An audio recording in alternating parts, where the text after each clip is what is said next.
ಅವನ ಅಟ್ಯಾಚ್ಮೆಂಟ್ಗಳೇ ದುಃಖದ ಮೂಲ ಕಾರಣಗಳಾಗಿರುತ್ತವೆ. ಅವನು ಸಂತೋಷವಾಗಿರಬೇಕೆಂದರೆ ಮೊದಲು ಅವನು ಅಂಟುಕೊಂಡಿರೋ ಅಟ್ಯಾಚ್ಮೆಂಟ್ಗಳನ್ನು ಬಿಟ್ಟು ಬರಬೇಕು, ಅಲ್ಲವೇ? ಶ್ರೀಕೃಷ್ಣನ ಸಂದೇಶ: ಖುಷಿ ಬೇಕೆಂದರೆ ರಾತ್ರಿಯೆಲ್ಲ ಎಚ್ಚರವಾಗಿರಬೇಡ.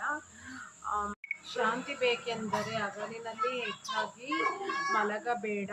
ಸನ್ಮಾನ ಬೇಕಂದ್ರೆ ವ್ಯರ್ಥವಾಗಿ ಮಾತನಾಡಲು ಹೋಗಬೇಡ. ಪ್ರೀತಿ ಪ್ರೇಮ ಬೇಕಂದ್ರೆ ನಿಮ್ಮವರನ್ನು ಬಿಟ್ಟು ಹೋಗಲೇಬೇಡ. ಬೇಕು ಎಂದರೆ ತಿರುಗಿ ಬಾರದ ಬಾಲ್ಯ, ಬೇಡ ಎಂದರೆ ಬರದ ಸಾವು. ಎಷ್ಟೇ ಇದ್ದರೂ ಇನ್ನೂ ಬೇಕೆನ್ನುವ ಹಣ, ಬಿಡಿಸಲಾಗದ ಬಂಧನ ಪ್ರೀತಿ, ಮರೆಯಲಾಗದ ನೆನಪು ಸ್ನೇಹ.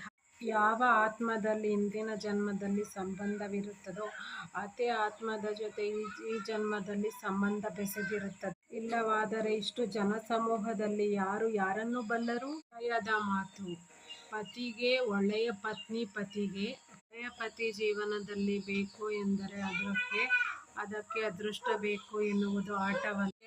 ಅದೃಷ್ಟದ ಜೊತೆ ಹೊಂದಾಣಿಕೆ, ಒಲವು ಇರಬೇಕು. ಸಂಸಾರದ ನೌಕೆ ಸೇರಲು ಮರೆಯಲಾಗದ ನೆನಪೊಂದೇ ಪ್ರೀತಿ.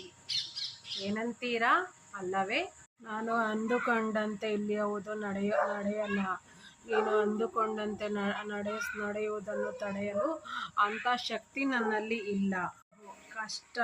ಕಷ್ಟ ಕೊಡು, ಆದರೆ ಕೊರಗುವಷ್ಟು ಬೇಡ. ಸುಖ ಕೊಡು, ಆ ಸುಖದಲ್ಲಿ ನಿನ್ನನ್ನೇ ಮರೆಯುವಷ್ಟು ಬೇಡ. ಏನಂತೀರಾ, ಅಲ್ಲವಾ ಫ್ರೆಂಡ್ಸ್?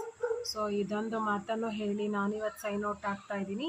ವಾಣಿಗಳು ಇಷ್ಟ ಆಗಿದ್ರೆ like, share, comment and subscribe ಮಾಡಿ. Thank you.